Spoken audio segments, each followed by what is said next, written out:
En la estación más linda del año, seguimos juntos, llevándote lo mejor.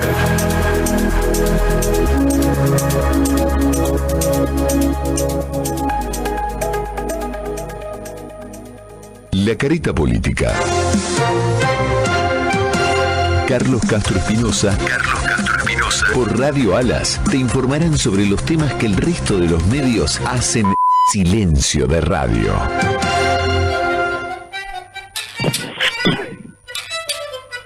Muy buenos días, muchas gracias, ¿qué tal? ¿Cómo le va? Bienvenidos a la careta política de este día martes 22 de octubre del 2024, 16 grados la temperatura, la máxima será 22, nublado, pequeña lluvecita en la madrugada también, por supuesto con muchísima información, sobre todo nacional, pero también en lo local hay que analizar varias cosas que tienen que ver esencialmente con algunos departamentos que siguen estando en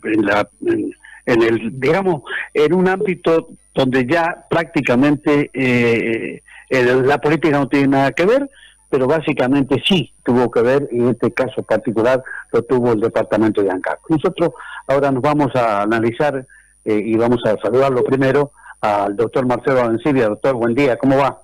Buen día, Carlos, un placer estar con vos. Bueno, igualmente, doctor. Bueno, creo que el tema, el cierre de la AFIP, merece alguna consideración, algún análisis por la premura del caso, diría la crónica policial, ¿no? Sí, primero hay que decirle a la sociedad y a los contribuyentes que esto no significa que se va a dejar de pagar impuestos. Para el contribuyente nada cambia. Lo que va a cambiar es, bueno, la forma de organizar lo que hasta ayer era la AFIP y que ahora se va a llamar ARCA, que es, digamos, la conjunción de la recaudación de impuestos y de la aduana. Creo que con un anuncio del gobierno donde hace mucho hincapié en la eliminación de más de 3.000 puestos de trabajo, 3.155 para ser más preciso, personas que no son contratadas, sino que son de planta, circunstancia que seguramente va a provocar una discusión judicial. En San Juan se habla que un porcentaje importante de empleados de la AFIP van a ser despedidos con esta reorganización. El gobierno dice que son designados políticamente por el gobierno de Alberto Fernández. Bueno, esto claramente lo va a tener que va a resolver la justicia. Y también se dice de que habría una poda muy importante en cuanto a los ingresos de los empleados de la AFIP. Bueno, la directora de la AFIP está por encima de los 30 millones de pesos y hay que decir que es un cargo político. Entiendo que no es el ingreso de los empleados de planta y sí, bueno, creo que como todas las cosas que se está discutiendo en Argentina, no tiene que haber algunos privilegios en una situación económica tan angustiante como la que estamos atravesando, porque el gobierno lo que hace hincapié es fundamentalmente sobre una comisión o un complemento por productividad. Eso, bueno, claramente debiera ser discutido dentro del ámbito paritario. Pero bueno, en una sociedad devastada como la Argentina, que ve la necesidad del cambio pero no lo siente en su bolsillo, cualquier noticia que esté vinculada a la destrucción de empleo, al cual se le genera un halo de casta política y una reducción de sueldo de esa casta política, es bien recibida y es una muestra más del nivel de deterioro que existe en este país a los fines de poder establecer prioridades en algo que creo que todos entendemos, y es la necesidad de ajustar las cuentas del Estado, porque de la manera que veníamos, al final de cuentas, todo el mundo empieza a vivir mal.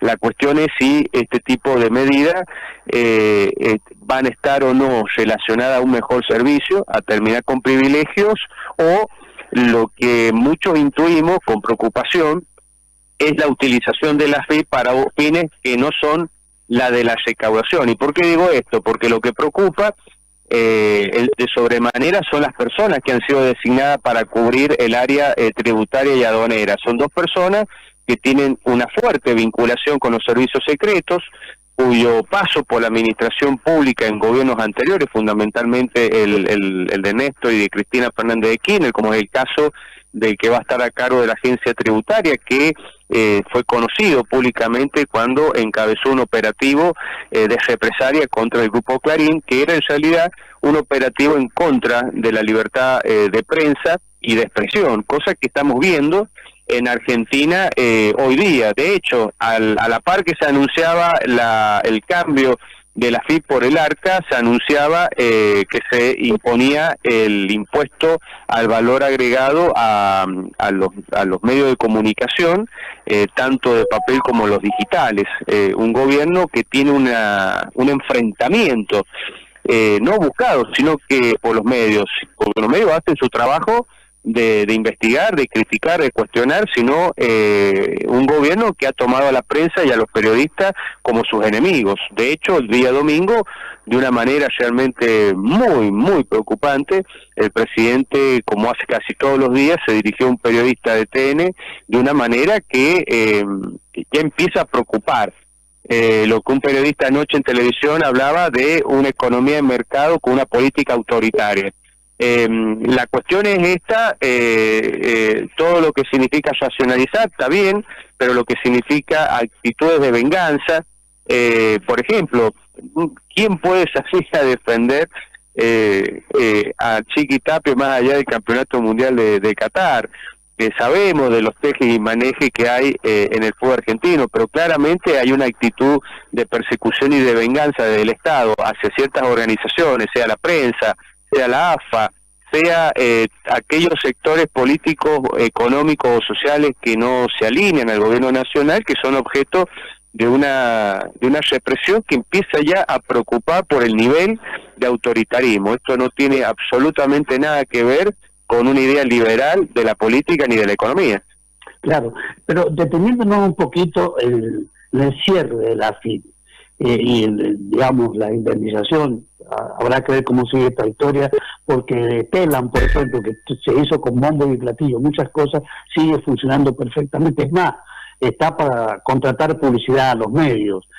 Esto va a servir o sea, se va a hacer en San Juan, por ejemplo, la gente que vos dices que van a despedir y se va a haber nuevos nombramientos. ¿Será así, Marcelo? Bueno, si es así, entonces tomarnos el pelo a los argentinos, porque si se trata de achicar el Estado porque la estructura es infinanciable, si vos echás a los que considerás del bando político contrario para poner los propios, entonces estás desvistiendo un santo para venir a otro. Esa no es la salida.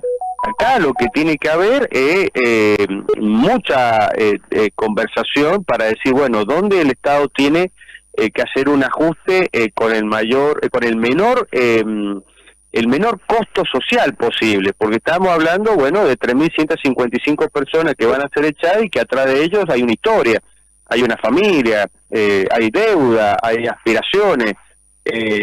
Ojo que acá no tenemos que olvidarnos aquella famosa cita de un pastor protestante alemán durante la Segunda Guerra Mundial, cuando decía que vinieron por los comunistas, como yo no era comunista, no me preocupé. Luego vinieron por los judíos, como yo no era judío, no me preocupé. Ahora me están tocando la puerta. Entonces, a ver, digo y recuerdo esta frase porque creo que hay un consenso muy amplio en la sociedad argentina de que el kirchnerismo le dio una dimensión al Estado que es infinanciable y es producto de nuestra desgracia macroeconómica.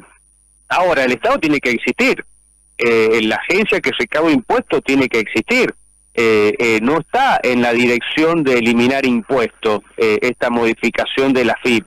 Ayer en IDEA el ministro Sturzenegger dio 2 anticipos. Primero, que venía una motosierra profunda. Bueno, esta es la primera, meter mano a la FIP.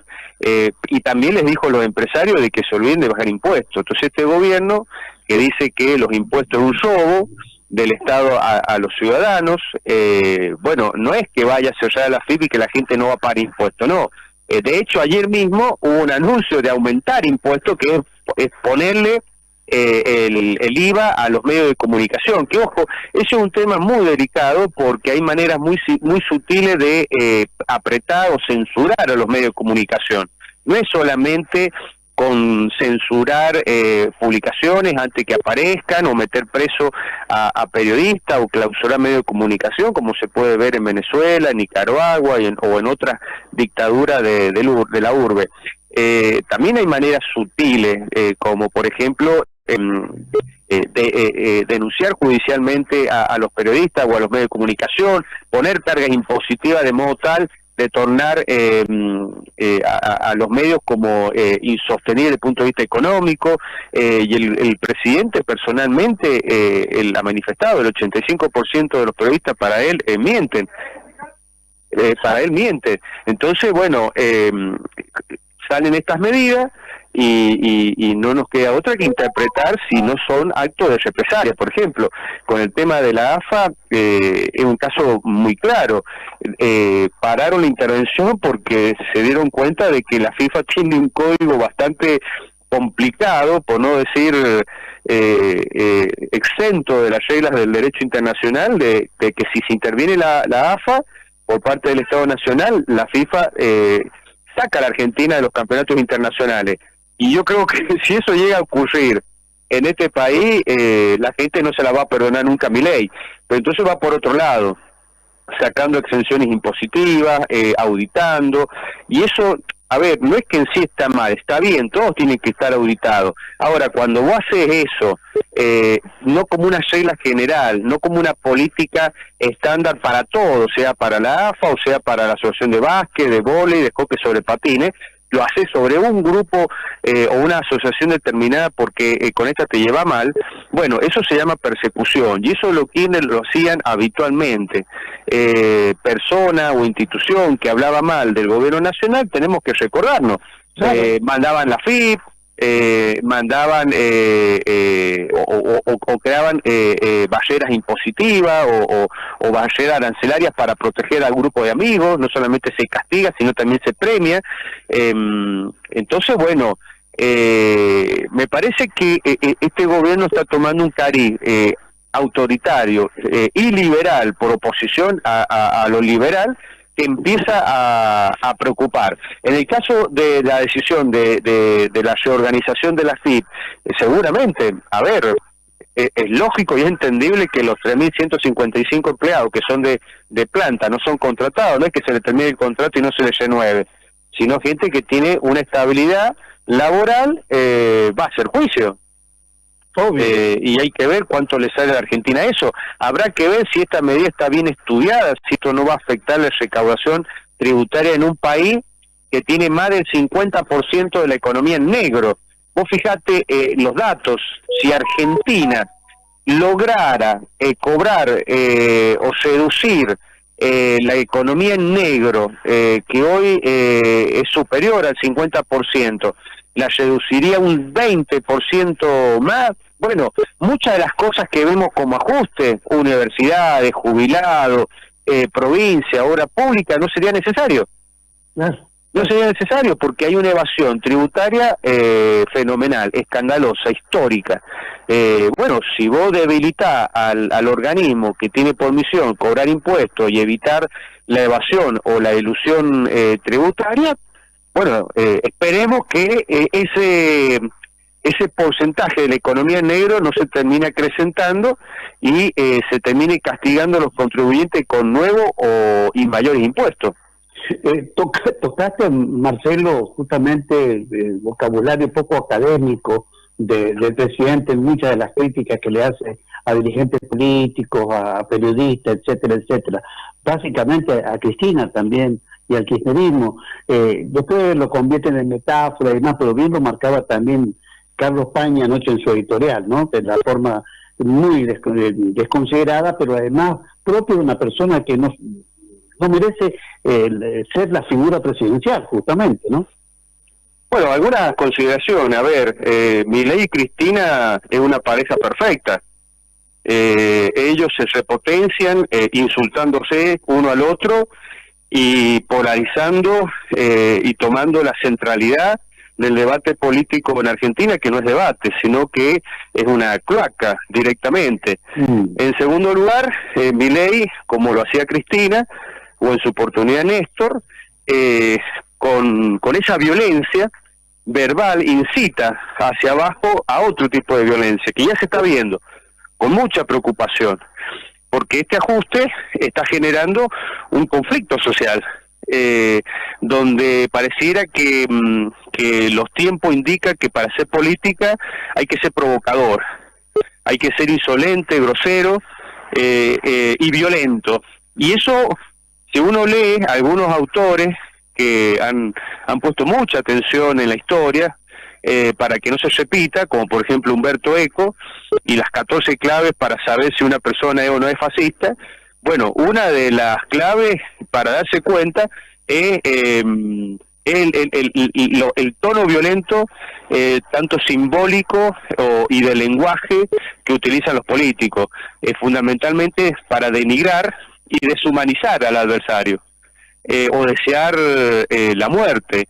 La verdad que lo del presidente es lamentable. La expresidenta toma el guante para victimizarse, entonces entramos en este falso debate, que es una pelea donde los argentinos no vamos a resultar ganadores, todo lo contrario. Y hay que agregar también que esta forma que se maneja el presidente insultando permanentemente a todo el mundo, o al menos a todos el que no está de acuerdo con él, ojo que es causal de juicio político, porque ser presidente de la nación implica muchas obligaciones y obliga a tener un carácter muy particular, respetuoso de las instituciones y respetuoso de la ciudadanía. Y vos fijate que él permanentemente dice que él gobierna para los argentinos del bien. Bueno, ¿quién decide que una persona es de bien o es del mal? ¿Quién integra la fuerza del cielo y quién integra la fuerza de los siniestros? En un sistema republicano, en definitiva, sacando las cuestiones religiosas, es la justicia quien decide que una persona ha cometido un delito, por lo tanto un delincuente, y quién no. Ahora, si vos en la política empezás a señalar este bueno, este malo, este es un demonio, este es un ángel, te convertís en lo que se conoce como un marcatista, en un discriminador, y eso también es muy peligroso para la cultura y la convivencia política de los argentinos. Y vuelvo a insistir, son causales para destitución. Entonces, y no lo digo yo, ni una cuestión caprichosa o arbitraria mía, eso está en la Constitución. Entonces, bueno, sería muy bueno que esto se revertiera. Yo escéptico. El presidente, como los Kirchner en su oportunidad, están en una carrera donde ellos consideran que si llegan a aflojar van a perder la consideración de la sociedad, del porcentaje de la sociedad que lo apoya fanáticamente. Entonces, al que hay que dirigirse es a esa sociedad para que vaya exigiendo una moderación en las conductas, en la forma de expresar, y empezar a revalorizar algunas cuestiones que hacen a la civilidad y a la convivencia humana. No se puede festejar y aplaudir a una persona grosera que vive insultando, porque si no, bueno, como decía esa frase de ese pastor protestante alemán, aplaudo hasta que me tocan la puerta a mí, y por eso yo festejo, aplaudo la decisión que ha tomado el Colegio Público de Abogados de la Ciudad de Buenos Aires de retirarse de un órgano que se creó en defensa de la libertad de prensa y de expresión, que es un círculo de convergencia, porque los otros integrantes de esta organización festejan mucho las malas ocurrencias del presidente Milei, o no están dispuestos a criticarla. Y acá hay que criticar, no hay que perder nunca el sentido crítico, más allá de que nos guste o no nos guste la política económica de un presidente. Lo que está mal, y cuando empezamos a aflojar en este juicio crítico, bueno, vamos a estar repitiendo una historia que pensamos haber superado y que cada día pareciera que no es así. Claro, y vos fíjate que ya analizado como ha analizado el tema central de Milei, ¿cómo sigue la economía? ¿Cuál es la situación económica que tenemos con lo que has marcado vos? De esto se tiene que preocupar el Gabinete Nacional y Milei en particular. Bueno, yo tiro una visión muy economicista de la cuestión.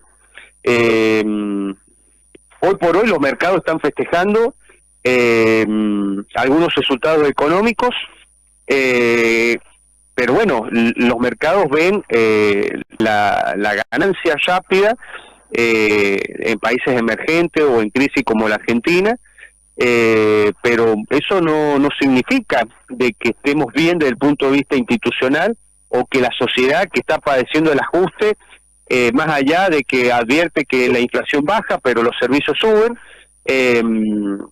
no está yendo bien. Todo esto sigue atado con alambre. Todo es muy provisorio en la Argentina. Falta mucho tiempo, muchos años como para decir, bueno, se resolvió la macroeconomía y ahora vamos a resolver la micro. No. La crisis es muy profunda. El desastre económico que hemos padecido todavía lo estamos tratando. Hay que hacer un gran esfuerzo. Por eso es muy grave la fobia que tiene este gobierno con respecto a las instituciones democráticas y republicanas, que no es solamente respetar la división de poderes, sino también son las formas en tratar a los otros poderes y tratar a los ciudadanos o a los que cumplen un rol dentro de una democracia que es muy importante, como el caso de los periodistas. Atacar a la justicia y atacar a los periodistas, bueno, no es una manera correcta de defender esa institución. Y por otro lado, Milei ha recibido un país devastado, que fue empobrecido a más no poder por parte del gobierno nacional, y si bien el ajuste implica tomar medidas duras, difíciles, y aun cuando se tomen medidas que son correctas, alrededor explotan 5, 6, 10 bombas y generan nuevos problemas. Yo lo que veo es que la dirección general de este gobierno, la visión, se basa sobre la teoría del desame, y esa teoría del desame a la hora de establecer principios de igualdad en la distribución de renta no ha funcionado en ninguna parte del mundo, fundamentalmente en los más desarrollados, donde hay más libertad y más igualdad. Entonces este debate sobre la igualdad de oportunidades es un debate urgente, que no lo podemos postergar hasta que esté controlada la inflación, salgamos del cepo cambiario y nos volvamos a integrar a los mercados internacionales, ya sea de crédito o por exportación o por importación, porque si no vamos camino a una sociedad dual donde va a estar la gente rica, que va a tener un nivel de vida típica del primer mundo, y una gran mayoría sumergida en la pobreza, trabajando incluso en blanco, pero no llegando siquiera a la quincena.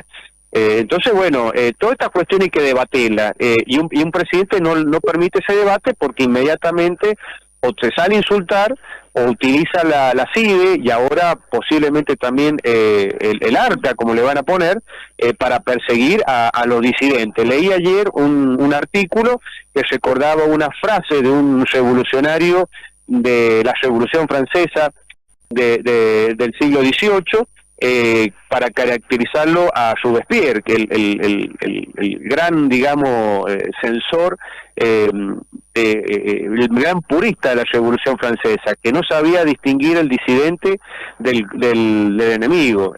Para Robespierre eran todos enemigos, entonces los mandaba todos a la guillotina. Y en democracia, en una república, hay que tener un nivel de sutileza para saber distinguir lo que es un disidente a un opositor. El disidente no necesariamente quiere tu fracaso, al contrario, te critica para que las cosas se arreglen y funcionen.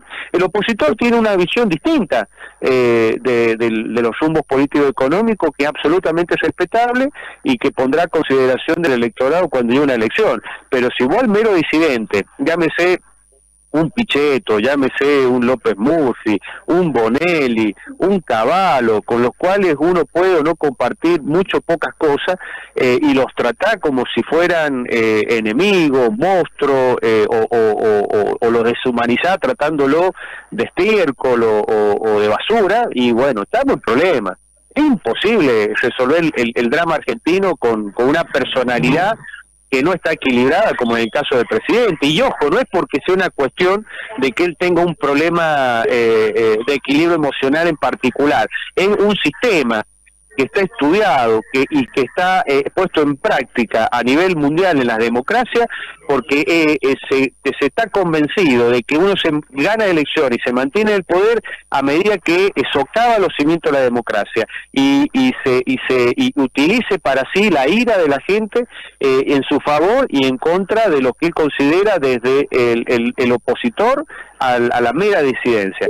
En una Argentina que no tenemos que olvidar nuestro pasado reciente, a partir de la lamentable y preocupante fotografía que se saca la vicepresidenta con Isabel Martínez de Perón, que en este país hubo un dictador, Saint James, que un día dio un discurso y que dijo que ya habían terminado con la guerrilla, ahora iban contra sus simpatizantes y después iban a ir contra los indiferentes. Bueno, si vos tenés actitud contra todas las personas que puedan que cumplen un rol de periodista o de simple ciudadano y que tiene una visión crítica de tu gobierno en todo o en parte y tu reacción es aplastarlos, bueno, si eso no es fascismo, si eso no es ser un iliberal, estamos pegando en el palo y esto es muy preocupante.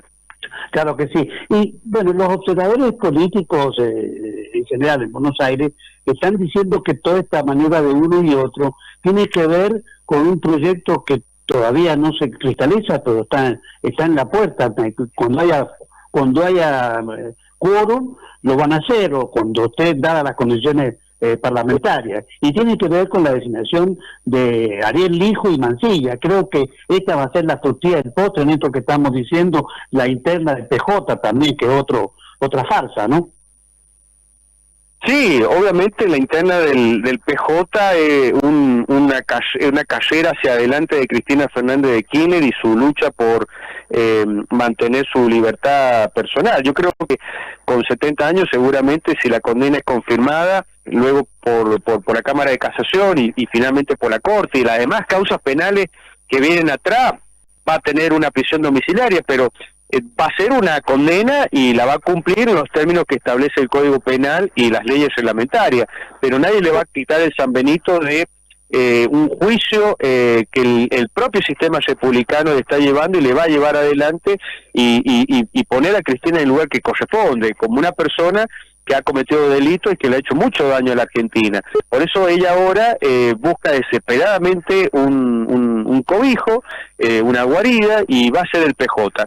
¿Cuál va a ser el resultado? Bueno, el justicialismo hace mucho tiempo dejó de ser un movimiento, esa visión que tenía Perón de que todos éramos peronistas en el fondo, es un partido, representa una facción que se ha ubicado en una izquierda nacionalista con una visión económica muy retrógrada. Tal vez en ese sentido Cristina y Kicillof son la máxima expresión de esa visión económica antigua, vieja, que no funciona, ni acá ha funcionado ni en el mundo, y que está arrastrando a lo largo y a lo ancho del país a una dirigencia que cada día es más insignificante en cuanto a lo que el peronismo pueda representar para la Argentina. Y yo te traigo a San Juan en ese sentido. Vos fíjate que en San Juan el justicialismo tiene una mayoría en la legislatura, podría bloquear al gobierno de Marcelo Rego, pero no lo hace porque no puede sacarse de encima su concepción de la rosca política y no los representa a la sociedad un modelo alternativo, ni al de Orrego en San Juan, ni al de Milei a nivel nacional. Yo veo a los dirigentes justicialistas ir a los medios de comunicación y hablar como que la elección del 2025 ya está guardada en el bolsillo y que es cuestión de tiempo para que vuelvan al poder 2027.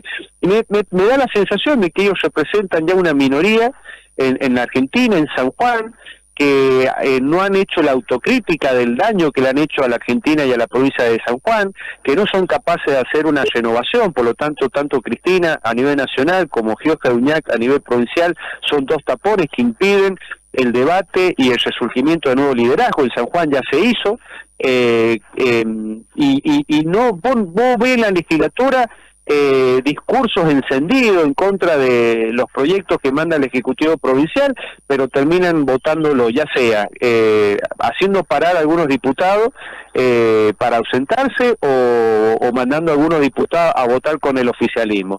Y esto ocurre no porque exista en el fondo un pacto espurio entre el oficialismo y la oposición, sino simplemente porque el justicialismo no tiene algo que ofrecer a la sociedad más que bajar la cabeza y acompañar silenciosamente no silenciosamente, con un acting al gobierno provincial. Esperemos que esto sea así y pueda el gobierno de Orrego avanzar con reformas estructurales que la provincia necesita y una manera de desmontar un sistema de Estado que el peronismo fue diseñando, pergeñando, porque ellos creían que el poder era para siempre, y la sociedad el año pasado le dijo muy bien claro que no era para siempre. Así que bueno, esto es lo que hay. Creo que también lo decía anoche el periodista Pañi, bueno, Milei, que cada vez es más criticado, incluso por sus propios votos, sigue siendo la figura central de la política argentina, porque enfrente no hay nada, y si lo que hay enfrente es Cristina Fernández de Kirchner, y bueno, habrá Milei para mucho tiempo, pero yo creo que tiene que salir, va a salir seguramente una alternativa democrática, republicana, y que una vez por todas venza a estos populismos, ya sea de izquierda o ultraderecha, que han gobernado la Argentina la mayor parte de estos últimos 20 años. Claro, tocaste justamente el exitismo del peronismo en las elecciones anteriores, las que perdieron, pero ellos salían a decir que eran ganadores absolutos, y va a pasar mismo ahora, y lo siguen haciendo porque el Congreso del PJ en San Juan también tuvo su reunión secreta el domingo pasado, y bueno, se armó la lista como la mandaron los jefes naturales de uno y otro bando, que manejan la unidad como una prenda de éxito el día de mañana, cuando la sociedad ya tiene claro quién es quién en la provincia, ¿no? Mira, en el sistema político que funciona, cuando un dirigente o una camada, como le ha pasado al justicialismo, puede haber gobernado casi solo durante 20 años, pierde unas elecciones, se van a la casa. Incluso la gran mayoría se retira de la vía pública. Eso es algo que los argentinos nunca hemos aprendido, y por eso es que somos tan subdesarrollados desde el punto de vista de la cultura política, porque nuestra dirigencia nunca entiende cuál es el momento de un paso al costado. Y lo que están haciendo ellos, bueno, es tratar de persistir en el partido, con el afán de querer volver y creer que las cosas van a ser como antes. Y no, la cosa ha cambiado. Y creo que ha cambiado para bien en muchos aspectos. Pero bueno, se verá si en el 2025 es como yo veo, que ellos están convencidos que es un trámite la elección del año que viene. No creo que así. Yo creo que la sociedad argentina y sanjuanina hace tiempo que se desprendió de considerar un partido como si fuera un sentimiento cual equipo de fútbol. No, la gente empieza a medir otra cosa. Claro. Y por supuesto en la condena, acá me está escribiendo un oyente, en la condena de Cristina, bueno, termina también desapareciendo como posible candidata a nada, ¿no? Porque en la condena está justamente que no puede ejercer cargo público, ¿no? Sí, es con la accesoria de la inhabilitación perpetua para ejercer cargo público, pero Cristina seguramente se debe ver en el espejo de Lula da Silva. Claro. Ella, bueno, es una experta en victimizarse ante la sociedad. Así que, bueno, lo más probable es que ella pensará que tendrá un desenlace como tuvo Lula. Lula fue no solamente condenado, sino fue detenido, efectivamente, durante un tiempo largo, y hasta que la Corte Suprema de Justicia de Brasil declaró nulo el juicio, lo puso en libertad, y después le gana las elecciones presidenciales a Bolsonaro. Yo creo que Cristina debe pensar que esa historia brasilera se va a repetir en Argentina, pero creo que hay profunda diferencia entre Brasil y Argentina.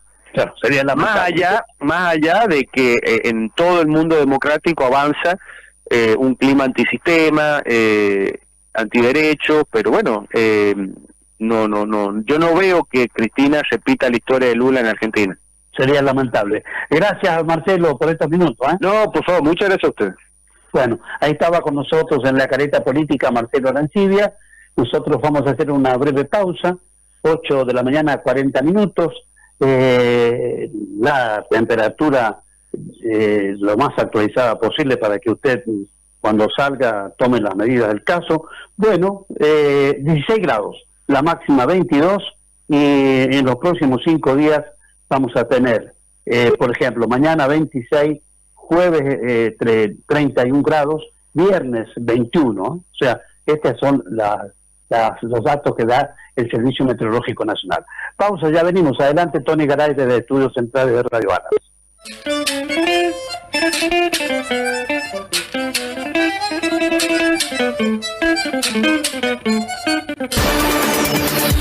La careta política. Información de verdad por Radio Alas. Con la conducción de Carlos Castro Espinosa.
Radio Alas te acompaña a todos lados. Nos escuchás y también nos ves. Suscríbete a nuestro canal de YouTube, activa las notificaciones y no te pierdas nada.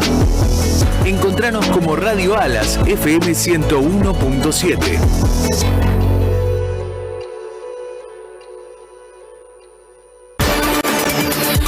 La Careta Política.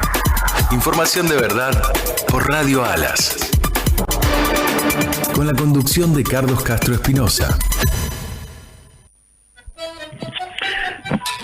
Muchas gracias. Continuamos en la Careta Política por Radio Alas 101.7.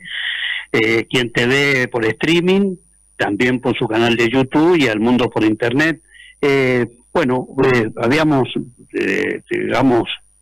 contado muy temprano esto que está pasando al país, pero nos quedamos también pensando en la necesidad de escuchar a Marcelo Longobardi por streaming, también por YouTube, analizando el comportamiento del presidente de la República, y en un reportaje que tuvo que hacer, se ve que esto fue lo que se acordó con Franco Mercuriat de TN, y siguió diciendo cosas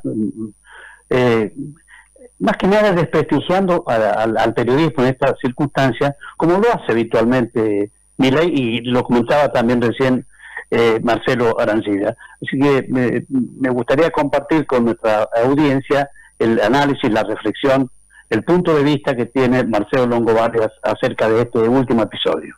De la gestión del presidente Milei, según la última encuesta de Poliarquía, que apareció hace unas horas nomás, se mantiene muy alta, 52% según el último dato de Poliarquía de este mes de octubre.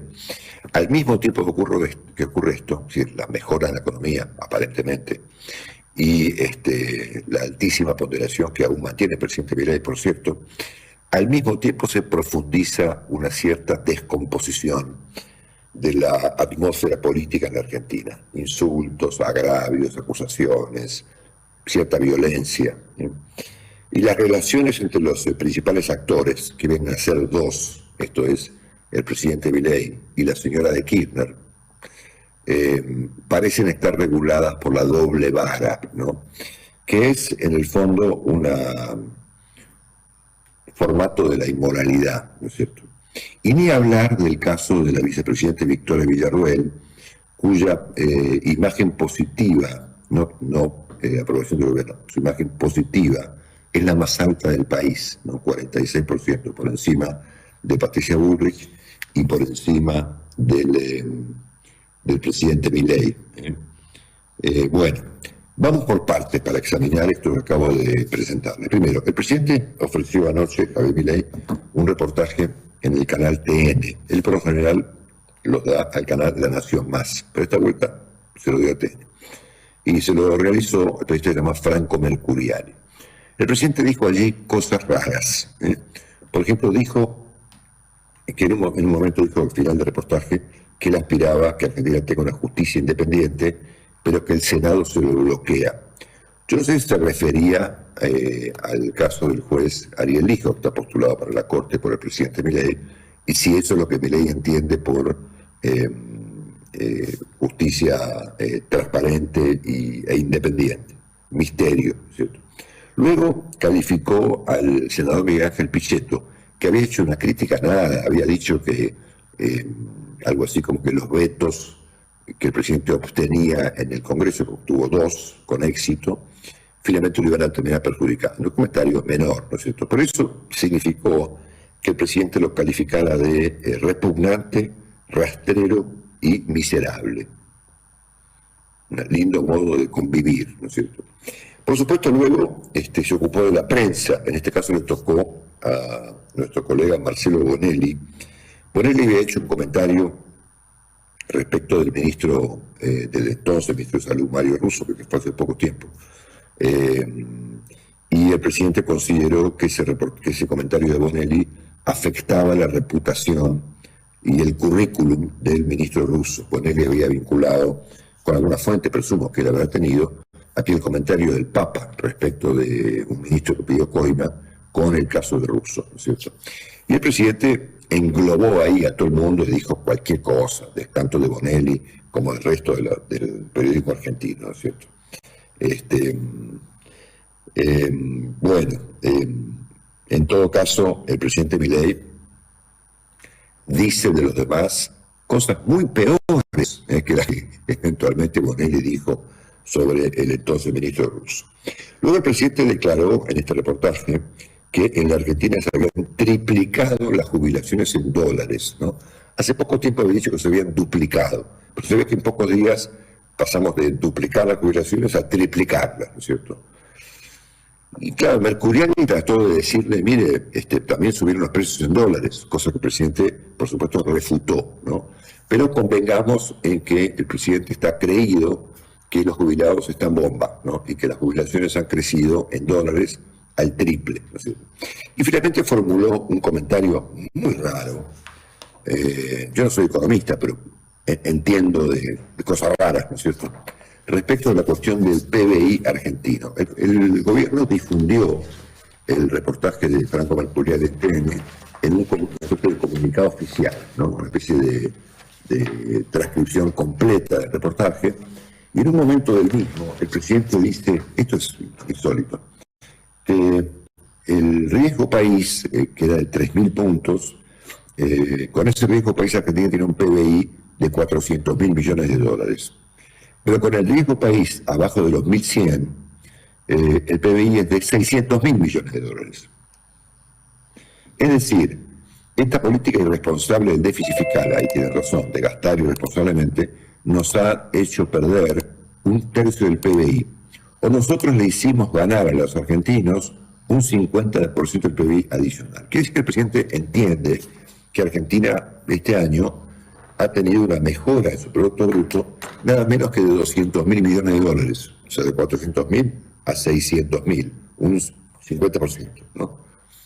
Un comentario raro, porque todo el mundo sabe, por supuesto, y presumo que también lo sabe el presidente Milei, que esto ha ocurrido como consecuencia del atraso cambiario y de la tablita que se aplica hoy en día, igual que en la época de Martínez de Oro, ¿cierto? Pero bueno, son comentarios exóticos que hace el presidente en la televisión y que, por supuesto, en el momento difícil de refutar, ¿no es cierto? Y finalmente habló de su morbo, ¿no? Dijo, bueno, es parte del morbo, dijo, me encantaría meterle el último clavo al cajón del kirchnerismo con Cristina adentro, ¿no?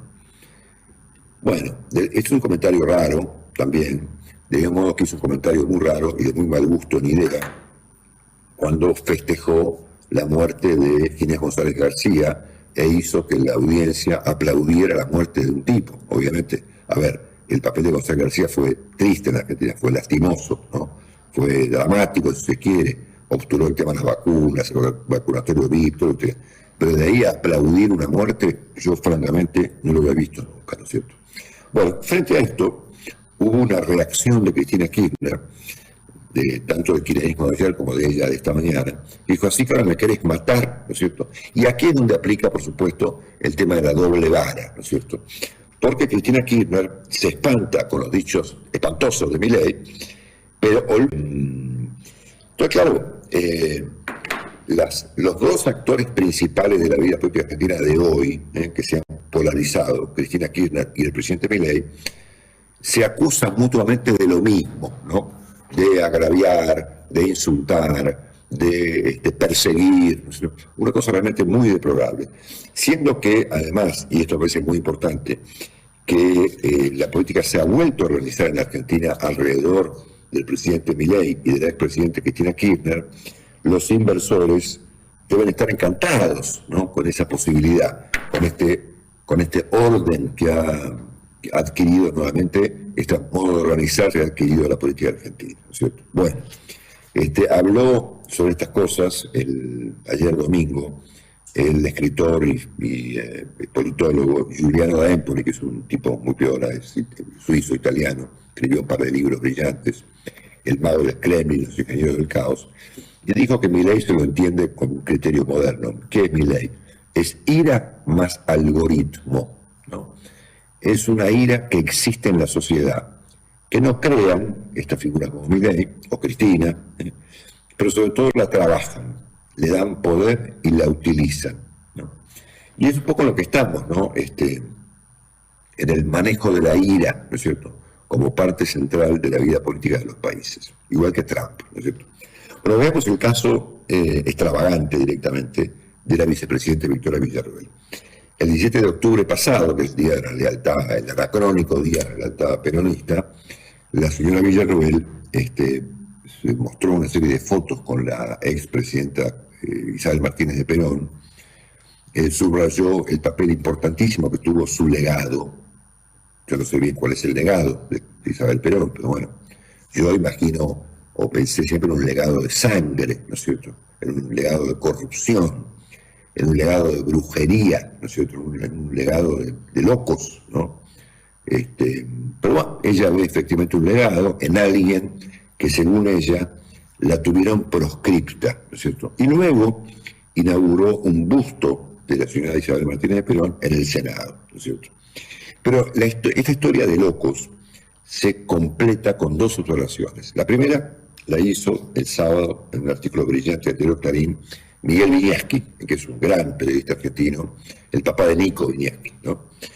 Que agregó que ese busto de Isabel Martínez de Perón perteneció a un músico argentino que murió hace poco, que se llama Ricardo Iorio, que fue un gran músico argentino del heavy metal, fundador del grupo Hermética de B8 y otros tantos, ¿no?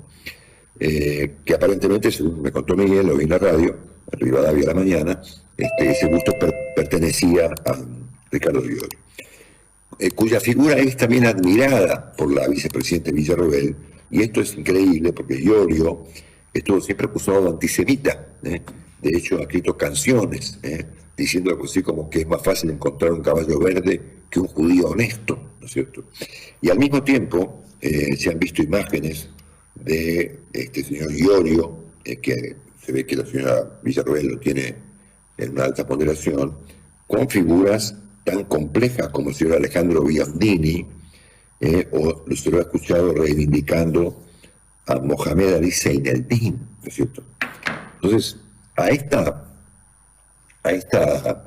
cuestión tan penosa de la Argentina, organizada en torno a insultos, ¿no?, entre Cristina Kirchner y el presidente Milei, se agrega este extravío delirante de una vicepresidenta de Milei, que se le ocurre subrayar el legado de un personaje como Isabel Martínez de Perón y al mismo tiempo, de manera directa, porque lo hizo la señora Villarroel, el legado de un músico nazi, ¿no es cierto?, reivindicador de Zaineldin, ¿no es cierto? Entonces, segunda observación, perdón, además de la observación que hizo Miguel Viñaski. Hoy me escribió Norma Morandini, ¿no?, ustedes la conocen, de la gran periodista argentina, que se le ocurrió una interpretación de este asunto. Porque claro, todo el mundo dice, a ver, ¿cómo se le puede ocurrir a esta mujer decir semejante barbaridad? Ya dijo muchas barbaridades, ¿no es cierto? Pero esta es probablemente la más significativa de todas.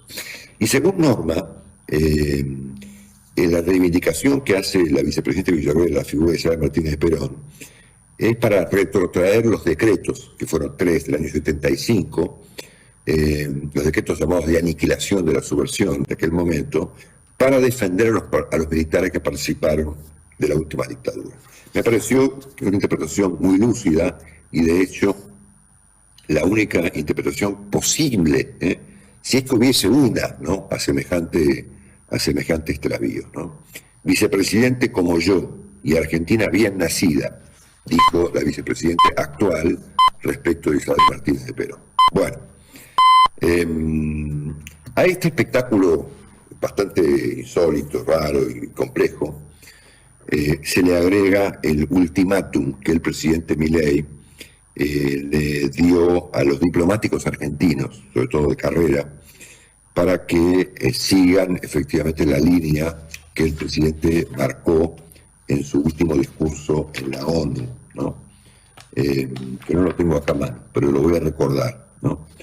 El presidente hizo una objeción en la ONU a todo el mundo occidental por la Agenda 2030, ahora cambió de año, ¿no es cierto? Bajo argumentos que hicieron que Argentina votara con países como Rusia, como Venezuela, como Irán, como Sudán, cualquier cosa, ¿no es cierto? El presidente supone que hay una agenda que es una conspiración, digamos, del mundo occidental contra la noción del Estado-Nación, ¿no es cierto? Inspirada yo no sé quién inspiró a quién, ¿no es cierto? Pero bueno, vamos a suponer que inspirada por el libro que yo comenté aquí en un par de oportunidades de este señor Agustín Laje, llamado Globalismo, ¿no? Donde él denuncia mecanismos de dominación global para controlar a los seres humanos y promoviendo la inmoralidad y pervirtiendo los valores occidentales y cristianos, cuyos tentáculos diabólicos fueron, por supuesto, descubiertos y denunciados en el libro de Agustín Laje, ¿no? Yo comenté mucho ese libro aquí y fui muy criticado por el presidente Milei por haber criticado el libro. O sea, acá no se puede hacer una crítica a un libro, ¿cierto? Pero bueno, en cualquier caso, esta tesis, digamos, marciana de Agustín Laje es la que el presidente adoptó para hablar en un discurso en la ONU y ahora se la procura imponer a los diplomáticos. Se querrá una especie de, como me dijo Iburicón, de diplomacia militante, qué sé yo, para que toda la diplomacia argentina adhiera a una teoría conspirativa, un poco marciana y un poco terraplanista, ¿no es cierto? Que es que hay una conspiración de Jeff Bezos, de George Soros, de Bill Gates, de Zuckerberg, para dominar el mundo y infundir valores inmorales a través del aborto y a través de la limitación a la natalidad, ¿no? Ese tema de la natalidad es muy interesante, porque ustedes saben que en el extravío, por supuesto, Donald Trump acusa a Kamala Harris de antipatria, ¿no? Por no tener hijos, ¿no?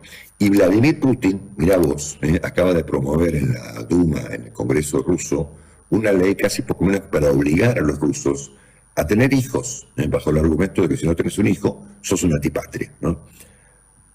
Todo muy marciano, ¿no es cierto? Bueno, finalmente me detuve a leer el documento que emitió la CIP, la Sociedad Interamericana de Prensa, que se reunió hace pocos días aquí en la provincia de Córdoba, y que por supuesto presentó un comentario sobre la hostilidad del gobierno argentino con los medios de comunicación y con los periodistas.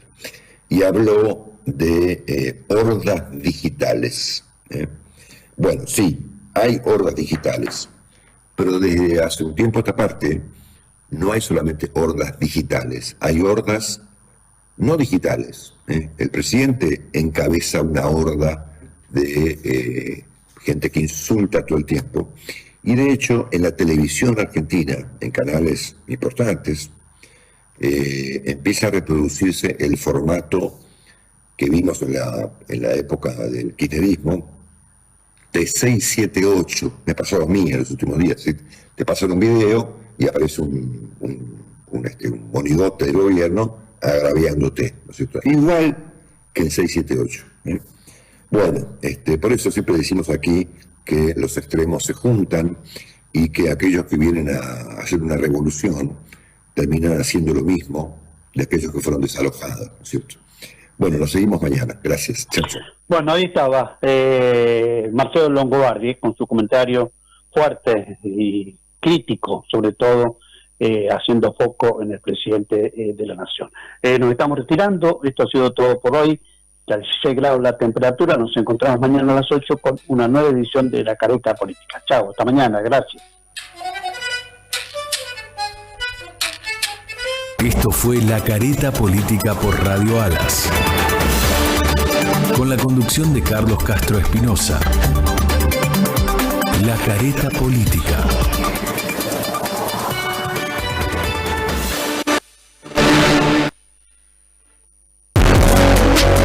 Radio Alas te acompaña a todos lados. Nos escuchás y también nos ves. Suscríbete a nuestro canal de YouTube, activa las notificaciones y no te pierdas nada. Encontranos como Radio Alas FM 101.7.